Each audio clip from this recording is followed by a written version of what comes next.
Hey guys, and welcome to the build video for the Murkmire DLC that just came out. This build is going to be called the Battleaxe. Don't want to spend too much time on it, so I'm just going to go ahead and go on into it. I'm running... this build does specialize in 1vxing a lot more than running nothing but duels. The more I play this game, the more I find that I have more fun in 1vx than just dueling people all day, so that's just kind of my thing.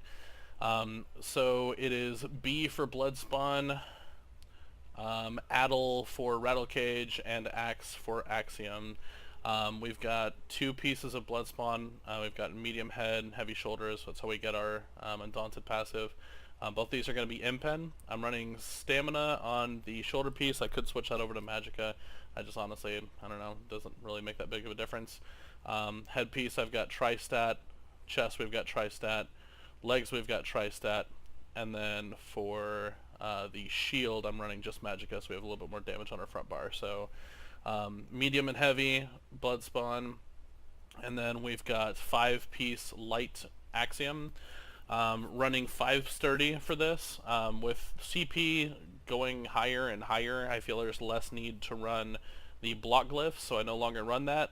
This is just pure damage, and we can sustain with it as well. Our stats right now with this have our Magicka recovery sitting about 1200. The plot twist with this is that we're actually running Elemental Drain, and yes, we can still perma-block. We run Elemental Drain on our back bar that gives us 600 more Magicka recovery, so this is actually sitting really, really high. Now on top of that, we've also got Blood Spawns. We're ulting a lot more often. We get a little bit extra stamina recovery, which you wouldn't think makes a big difference, but when you use Mist to kite Zergs, it actually does. For our jewelry, we've got the arcane jewelry that you farm for Rattle Cage. That way we're getting more damage out. On our front bar, we're running Sword and Shield. I've got a Magicka Restore glyph. That way if I'm getting too low, I'll sit there, like on my Magicka, I'll sit there and let my dots just kind of keep it sitting there ticking on them. It gives me a little bit of Magicka back while I'm not really doing much, and then every now and then I'll smack them with this to get a little bit more back.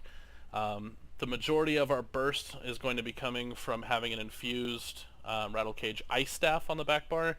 This staff, you can get really lucky and get it in, you know, a run or two, or it can take you a whole bunch, I'm not gonna lie, but it's very, very, very fucking good for this build, and I'll explain, you know, why and what my combo is. So I'm just gonna go ahead and go over skills now.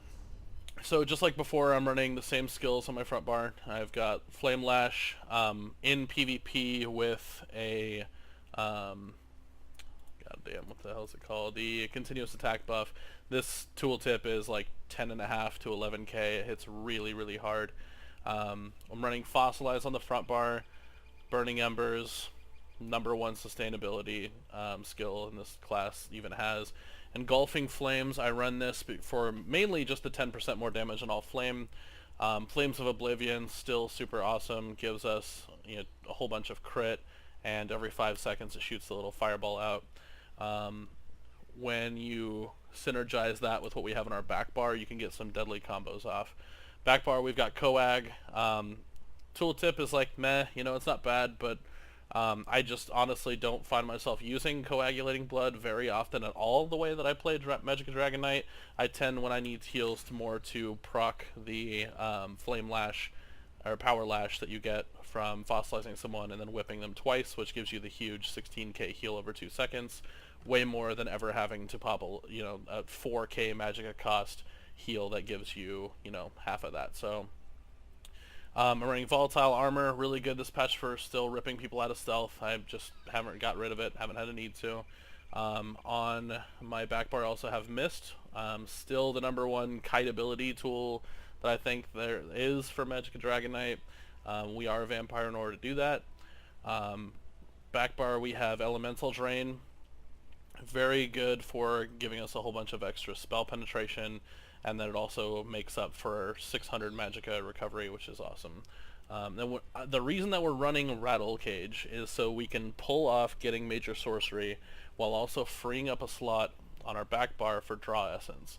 The more I use this skill, the more I like it. You can synergize it with this really, really neat combo that gets a lot of your skills going off at the same time, and I'll show what that is here in a second. Ultimate on my front bar, Ferocious Leap, hits really hard. Get a whole bunch of resources back, pretty low cost, just kind of the go-to ultimate. Back bar, I'm running Devouring Swarm, really good for when I have a whole bunch of people on me. Hit this button, sort of easy panic button to tank, 3 or 4 people at a time, honestly, very easily while it's sitting there running.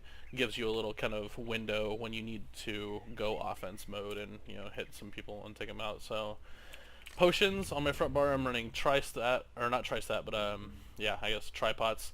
I'm Argonian, so I've kind of got addicted to Tripods. Very, very good. For our food, we're running Witch Mother's Potent Brew.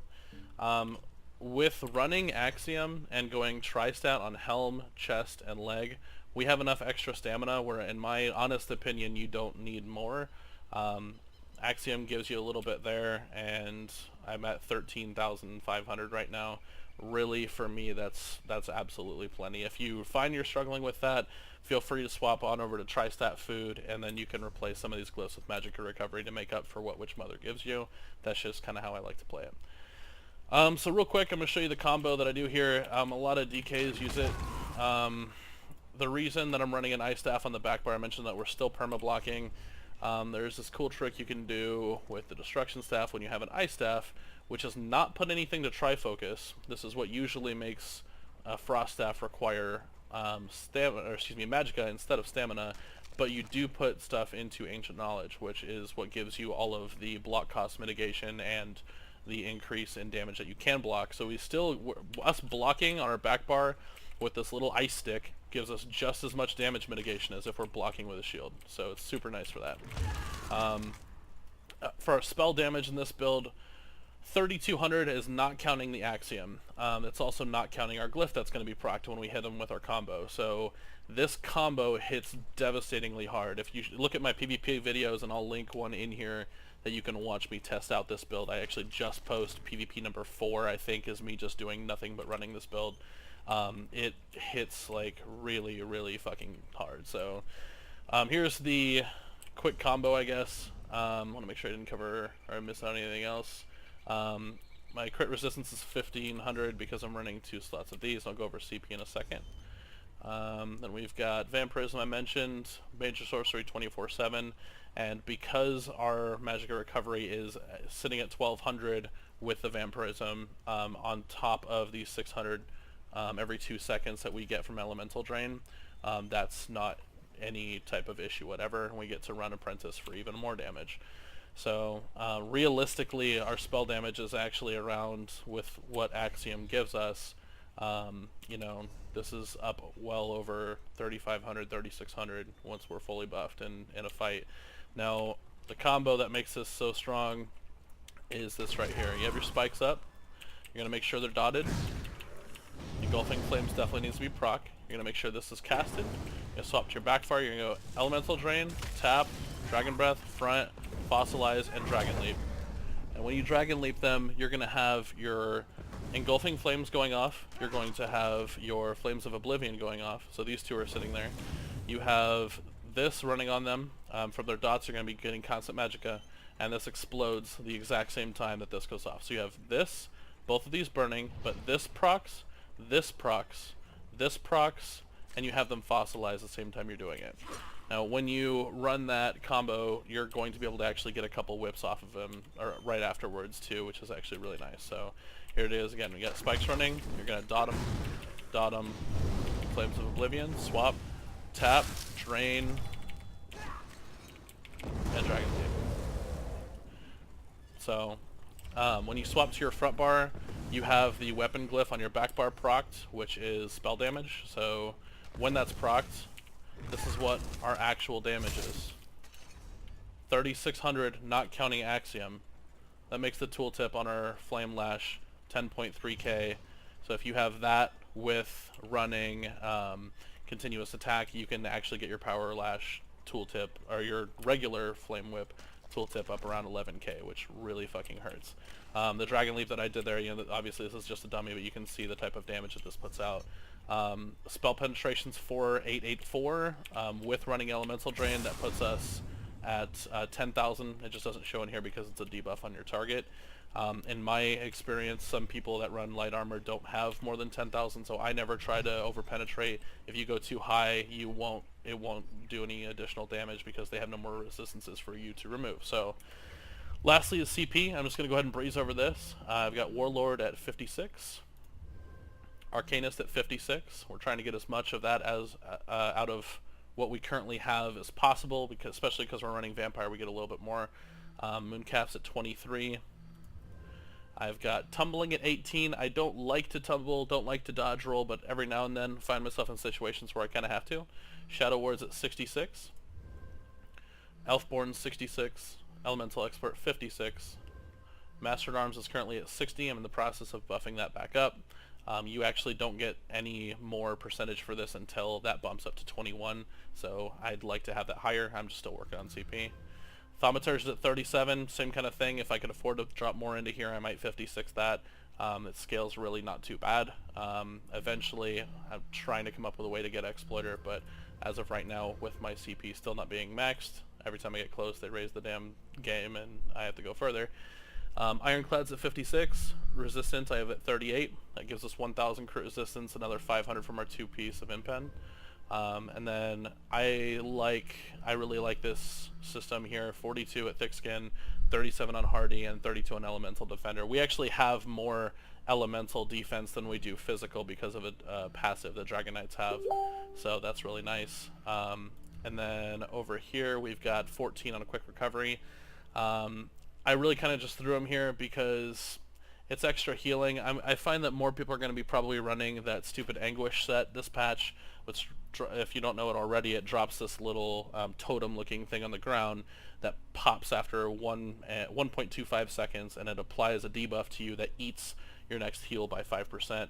I didn't run this in that last patch, but I think with this one I'm going to have to bump up healing just a little bit just to kind of counteract the times that I do get hit by that set. Another way that you'd be able to counteract that would be to run Shattering Rocks. Where is it? I think it's called Shattering Rocks. The other morph of Fossilize. What that does is once you cast it on your opponent, the next time they hit you with damage, it heals you instead of doing damage to you. You could also counteract that by running Cauterize instead of Flames of Oblivion. Just kind of the way that I'm dealing with it right now is either misting if I can't get out of the range soon enough, or just honestly, I don't even really feel it that much, to be honest with you, with the amount of heals that we get out of Flame Lash. So that's my build. I probably forgot something. I'm just trying to cut down and not spend 45 minutes doing it this time.